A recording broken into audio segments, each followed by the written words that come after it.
And now, yes, the new Cager that came out this weekend was Arcadian, directed by Benjamin Brewer, and this is a bizarre movie. It's about a future Earth where almost like all of the Earth has been taken out by some creatures. Nicolas Cage plays Paul, and he has his two sons with him. They like barricade themselves in the house at night because that's when these creatures come out and kill everybody. And the sons are played by Maxwell Jenkins and Jaeden Martell. Jaeden Martell, I think he's from It. That's where I remembered him from. But some disastrous things happen, and they're in the fight for survival. And then there's like this neighboring family who are not really helping them at all, and also providing like a pseudo love interest for one of the boys.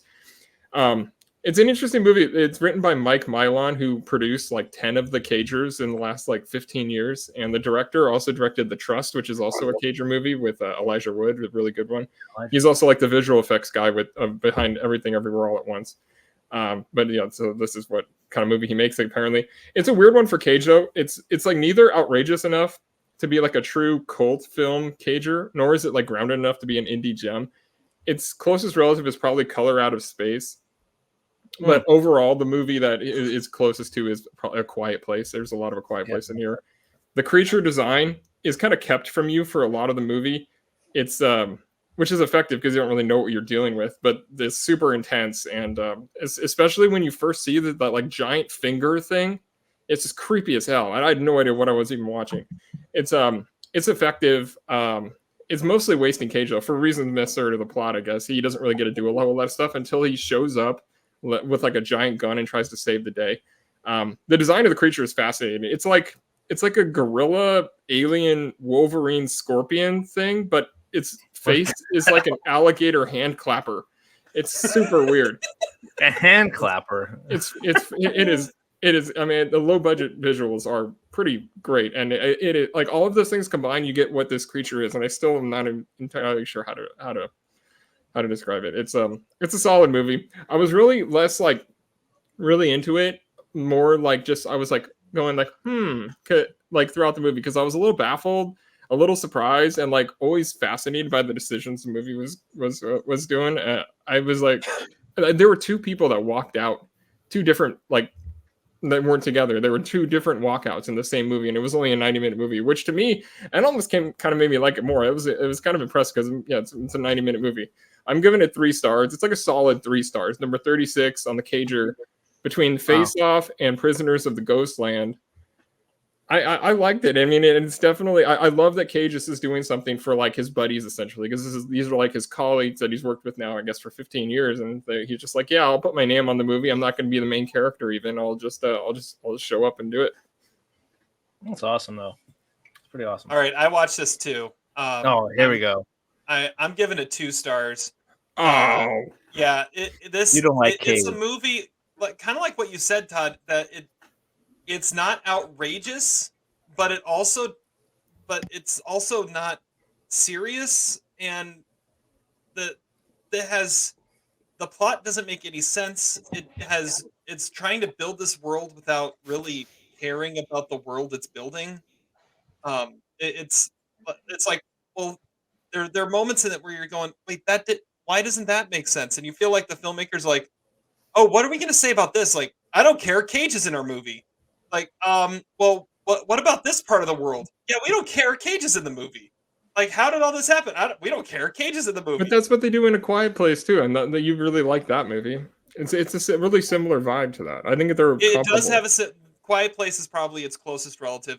My way of describing the monsters is it's like a mix of a werewolf, the Quiet Place monsters, but if they had a beak. But it's like a hand clapper. When that sound came up, I had no idea what the hell was going on. But I mean, I was in a theater with probably about 25 other people, and they were laughing through parts of it because of how stupid it was. Like the finger thing that you mentioned. Yeah, it was just like supposed to be this quiet, intense moment, and everyone in the audience was laughing at it because it just was. Well, that was not the experience my audience had. It was so like dumb. But the way it was shot, I was like, man, this is like I had no idea what was about to happen. I was like, is it gonna stab it? with that finger, or is that even a finger? Like, what the hell is that thing? It was like he could electively grow out his fingernail, um, for 20 feet. Yeah, I don't know.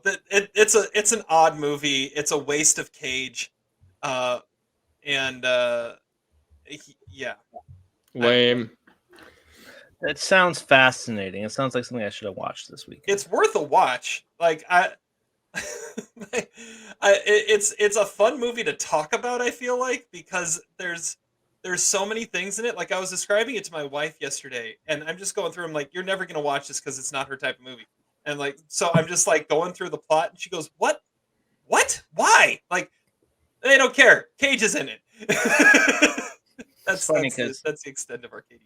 it's funny. It's could be in the running for most surprising and most disappointing movie this year on two different people's lists. No, I wasn't really expecting anything from it. So There we go. Okay, It got really good reviews. Like you're definitely in the minority on that, Terry. yeah, I must be. So I have this odd premonition that Cage is not really going to be mentioned too much in our power rankings today. Todd, as the expert, what is Cage's worst on-screen occupation?